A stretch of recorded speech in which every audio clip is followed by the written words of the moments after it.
Hello everyone, नमस्कार, जय हिंद। आपका स्वागत है पुष्पराज स्टडी जोन प्लेटफॉर्म में। मैं आज आपको बताने वाला हूं कि फिजिक्स का या 10th plus 12 state exam, competition exam या वनडे एग्जाम में कैसे बेनिफिट ला सकते हैं। इस वक्त हमारा जो 9th यानी नवंबर का महीना जो चल रहा है, उसके जरिए मैं आज आपको जो पेपर का एनालिसिस है फिजिक्स के लिए मैं आज आपको बताऊंगा। चलिए, एक जैसे एक क्वेश्चन है स्वतंत्रता पूर्वक, क्वेश्चन है स्वतंत्रता पूर्वक, स्वतंत्रता पूर्वक। बट आप लास्ट तक मेरे वीडियो तक बने रहिए। आपके एग्जाम में फुल मार्क्स लाने की तैयारी हम लोग कराते हैं, ठीक है। लटकाने पर चुंबक, लटकाने पर चुंबक, यह क्वेश्चन बहुत ही अच्छा है, ठीक है आपके लिए। लटकाने पर चुंबक रुकता है, लटकाने पर चुंबक रुकता है, चुंबक रुकता है। इनका कहना जो यह है क्वेश्चन में, जो स्वतंत्रता पूर्वक लटकाने पर चुंबक रुकता है, यानी जब हम स्वतंत्र इसे जब हम रस्सी को, चुंबक को लटकाएंगे तो यह किस किस दिशा में आएगी? यह उत्तर और दक्षिण दिशा में आएगी। उत्तर दक्षिण दिशा यानी कि जैसे आप वर्ल्ड मैप देखते हैं, ठीक है, यह होता है नॉर्थ, यह होता है साउथ, यह होता है ईस्ट, यह होता है वेस्ट। यानी कि नॉर्थ साउथ के जो दिशा है उसमें यह लटकते हुए दिखेगा।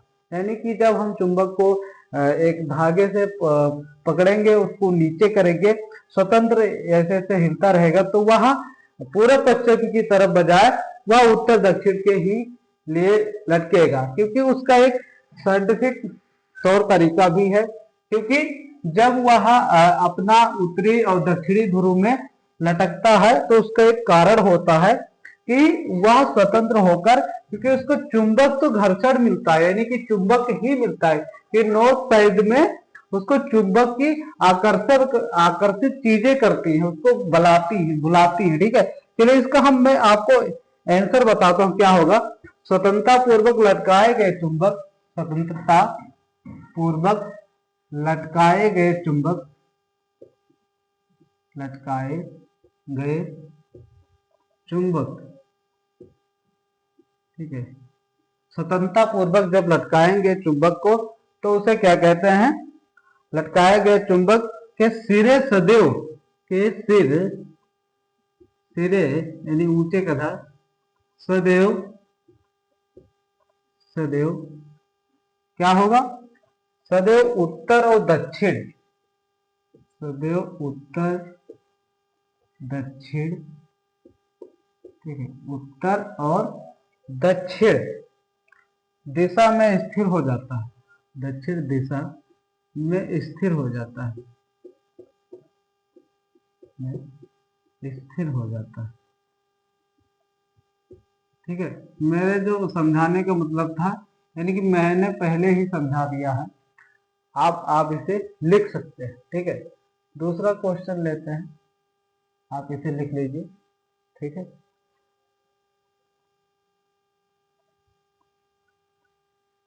चुंबक का चुंबकत्व सर्वाधिक होता है, चुंबक का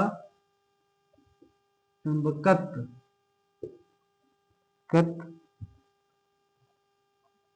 सर्वाधिक होता है, सर्वाधिक होता है।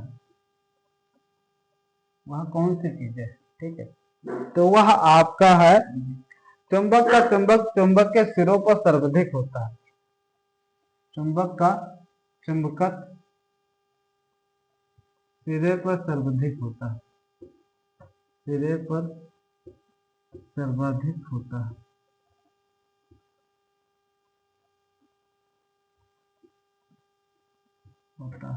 ठीक है।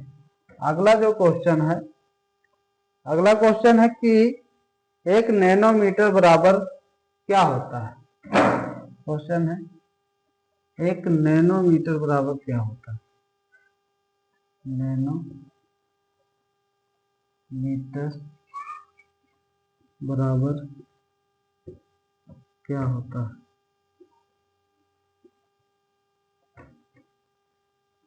देखिए यह क्वेश्चन आपके पेपर में आने के लिए बहुत ही 95% चांस होता है, इम्पोर्टेंट है, यह आ सकता है। ठीक है, तो वह है 10⁻⁹ मीटर, 10⁻⁹ मीटर मीटर। ठीक है, यह आ सकता है। चलिए दूसरा क्वेश्चन लेते हैं। डायनेमा परिवर्तित करता है, क्या परिवर्तित करता है? डायनेमा परिवर्तित करता है, डायनेमा परिवर्तित करता है,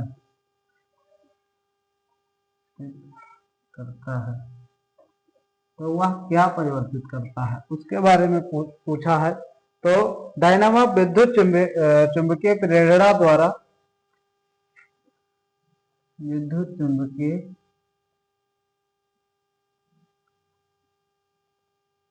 प्रेरणा द्वारा, ठीक है, प्रेरणा द्वारा यांत्रिक ऊर्जा को विद्युत ऊर्जा में परिवर्तित करता है, यांत्रिक ऊर्जा को विद्युत ऊर्जा में परिवर्तित करता है, ऊर्जा में परिवर्तित।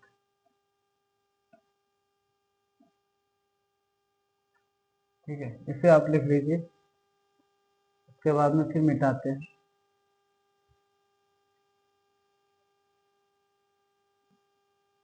चलिए इरेजर कर दिए हैं, यानी मिटा दिए हैं।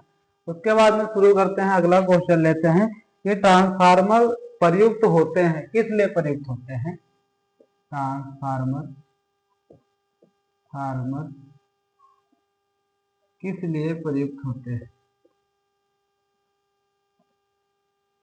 किस लिए परिवर्तित होते हैं?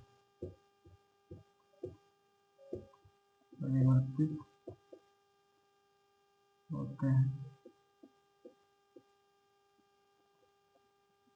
ठीक है, तो उसका कहने का मतलब जो यह है क्वेश्चन का, कि वह है ट्रांसफार्मर एक ऊंचाई और एक अपचाई का प्रयोग करता है, यानी कि प्रथम कुंडली और द्वितीय कुंडली का।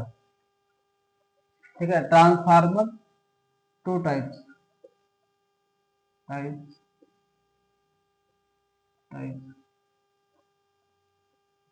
प्राइमरी एंड दूसरा सेकेंडरी। जैसे पहला को कहते हैं ऊंचाई तथा अपचाई, ऊंचाई दूसरा अपचाई का कार्य करती है। ठीक है, जैसे हम एसी वोल्टेज का उपचयन, एसी